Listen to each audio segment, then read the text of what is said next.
This is my first speech. My name is Pedram, and this is the icebreaker speech, and I'm going to start off by telling you a little bit about myself. And I come from Iran. If you're not aware, it's on the map. It used to be called Persia, and that's actually the Greek word for Iran. So it's always been Iran for us. And so I was born in 1979 during the revolution. And we got out pretty much right after 1984, and we flew here, and we're here because we love it. And so I'm new to this group, but you can consider me as a creative, and that's what they call us in the design world, but I'm really an artist, first off. I like shapes and form and color and content. It doesn't matter what profession I'm in. It just has to involve those things, texture and color. It's very important to me. By the way, before I got into the visual arts, I was a theater geek, so this is not too new to me, but it is new this year. I have painted. I'm a painter, really. I haven't, so I could paint a house or a wall, but that's not really what I'm referring to. I've painted a few murals, actually, which is, if not familiar with the word mural, it's just this big painting on a wall. If you've ever been to USF campus, near the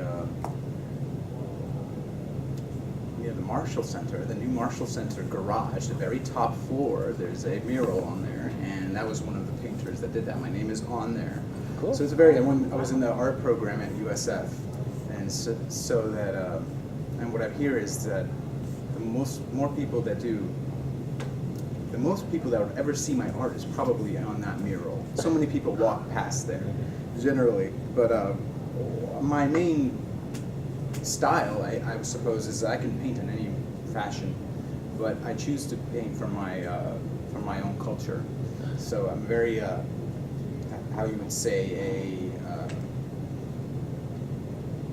an identity-based painter. So I use my identity to kind of get it out there. So I do Persian miniaturesque kind of paintings, and I use oil paint, and that's my preferred paint, and I can elaborate on that. I have a, why would I choose oil paint over other paints, for example? I use oil paint instead of acrylic because of the possibilities and the forgiveness. Oil paints are very forgiving as opposed to acrylic. It dries instantly. Because oil paints, you can move it, you can mold it. It's kind of like molding or constructing a three-dimensional on a flat surface. So you're building your form on a flat surface. You're able to move it, and you can even wipe it off and start over. You can change things. You can leave it alone for a week, and still be able to go back into it. And that list goes on and on. Of course, it's a process. It can have its challenges, whether you're an intermediate user or a beginner in oil painting. It'll always treat you differently. For example, here's an example. Using predominantly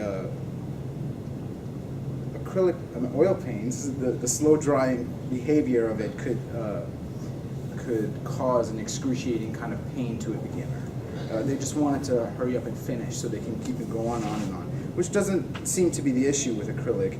You have, a solution can be added to acrylic paints to retard the drying process, and however, I'm confident with some time spent getting acquainted with the medium, the artist will cherish its slow drying characteristics.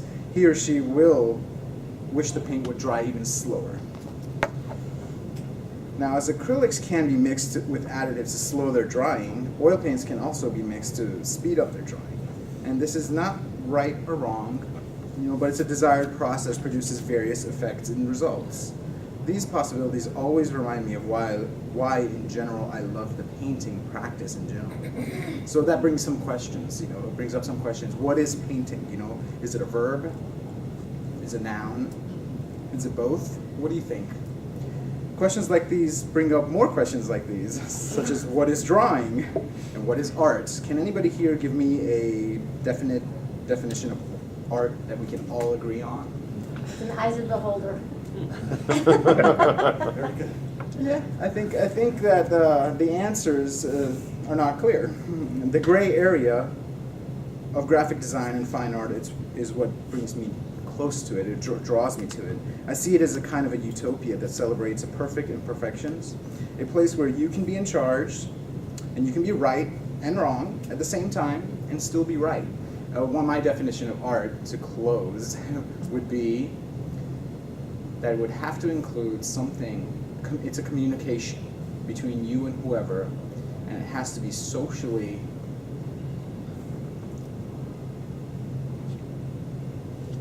oh, sorry. It has to be socially relevant. It has to be socially relevant, and that's what art is. It's a communication that's culturally and socially relevant. What is that in our culture today? Obviously, I can't work for a king or a queen making paintings. You know, it's graphic design. It's advertisement. That is our high form of art in this culture. It speaks to all of us. You know, the McDonald's sign speaks to a 3-year-old. You know, and they know what it is. So that's. Yeah.